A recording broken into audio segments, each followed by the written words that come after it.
that's pretty obvious na isa yun sa mga challenges ko this 2009, right? Cover story ngayon ng S Magazine, ang pamilya Gutierrez at ang tungkol sa pagdaan nila sa isang taong puno ng pagsubok. Isa na nga rito ay ang kasong may kinalaman sa artikulong inilathala ng PEP o Philippine Entertainment Portal ukol sa umano'y tensyong namagitan kina Richard Gutierrez at Michael Flores. Ngayong tila pumabor sa kanila ang desisyon ng Department of Justice. Ganito ang pakiramdam ng pamilya. Kaming mga artista, palagi na lang kaming, alam mo yun, nagagamit o natatapakan sa mga ganitong klaseng scandals. I think it's about time na we give justice. Sarado na nga ba ang isip ng pamilya sa settlement o pakikipag-ayos? Parang ang dali, ano? Parang ang dali, no? Pero, well, as of now, you know, wala pa naman kaming naririnig from the other camp. You know, wala kaming naririnig na apology from them. May hamon pa nga ang ina ni Richard sa PEP. Nahamon ko sila, wala sa ebidensya may labas. Yun lang yun. Ang kapatid naman ni Richard na si Rufa, may kwentong tungkol sa email na natanggap mula sa dating asawang si Ilmas Bektaj. I-email niya kasi sa akin, it's more of like, he doesn't wanna have anything to do with me anymore. Yung ganon, parang nag-agree na kami na as long as hindi ako pupunta sa Turkey or hindi ako kakausap sa mga Turkish people, he'll leave me alone in my life. Just be sure that I take care of my kids, which I promise I will do naman. Kumusta na nga ba ang annulment case na ifinile ni Rufa? I filed na for annulment at saka custody of the kids. Custody not because may hiningi akong pera sa kanya, but custody just to legalize everything. Pagdating naman sa monetary settlement or ganyan, hindi na ako humihingi pa ng gano'n dahil nagpapasalamat naman ako sa Diyos na never naman ako nabakante, lagi akong may work. Tungkol naman sa nalilink sa kanyang si John Lloyd Cruz. Hindi magandang akong kwento ng kwento about him. Pangalawa, hindi naman siya kasama sa Shake, Rattle, and Roll.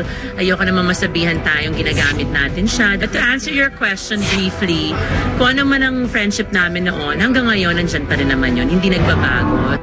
Pero sa huli, si Ilmas pa rin nga ba ang matimbang kay Rufa? Alam mo, I always say na with Ilmas, I will always love him. He will always be special in my heart. As of now, siya yung greatest love ko. May magawa ba tayo, Day?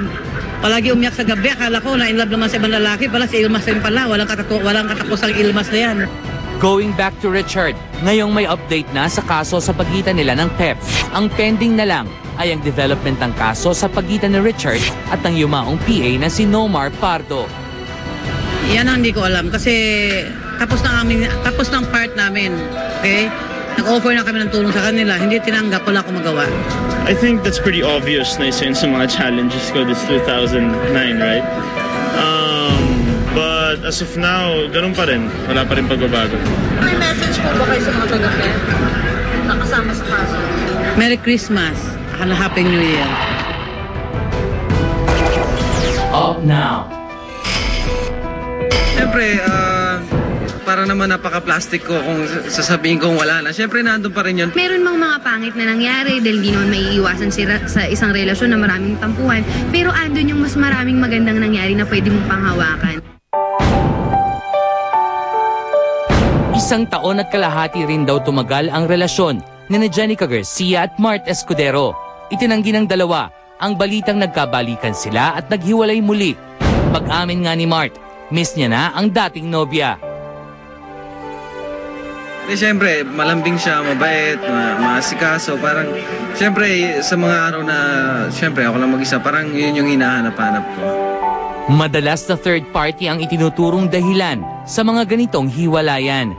May kinalaman nga ba si Raver Cruz at ang pagiging siloso umano ni Mart sa breakup nila? Mabuting kaibigan ko si Raver, kilala ko siya. Saka wala naman ako dati pagselos kasi alam ko naman yung mga nangyayari. Siyempre, etong showbiz, alam naman natin na may mabalita lang na ganito, sabihin na ganyan. Sanay na ako. Aminado si Mart, may feelings pa siya for Jenica.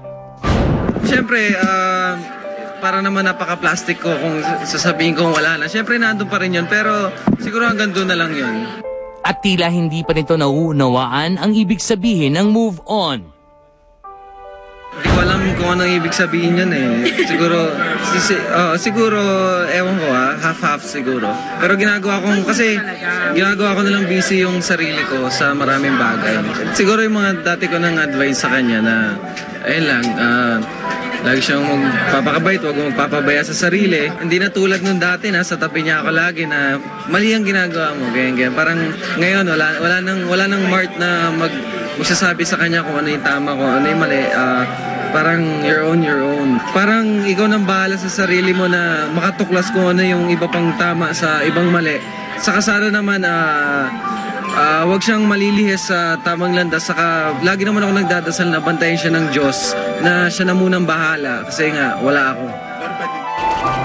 Up now. Nakakaya nga dahil pagtingin ng passport mo, siyempre nakalagay doon, single ka pa, di ba? Ayaw mo na gano'n? 18